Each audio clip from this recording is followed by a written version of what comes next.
City traffic officer Multan Rao Naeem شہد کا جلال پور پیروالا کا دورہ۔ جلال پور سی ٹی او ملتان نے ٹریفک دفتر میں معززین شہریوں سے ملاقات کی اور شہریوں کو ٹریفک سے درپیش مسائل سنے۔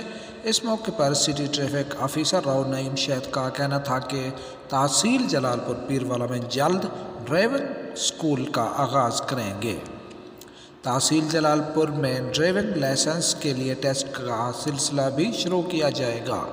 تحصیل جلال پور پیروالا میں ٹریفک وارڈن کی نفری بڑھائی جائے گی۔ شہری ٹریفک قوانین کی پاسداری کریں تاکہ حادثات سے بچا جا سکے۔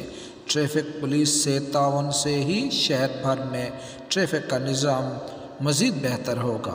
انہوں نے شہریوں سے درخواست بھی کی کہ ٹریفک کارکردگی پر فیڈ بیک بھی دیں تاکہ ٹریفک اصلاحات میں بہتری ہوتی رہے۔ اس موقع پر سٹی ٹریفک پولیس کے افسران اور صحافی برادری بھی موجود تھی۔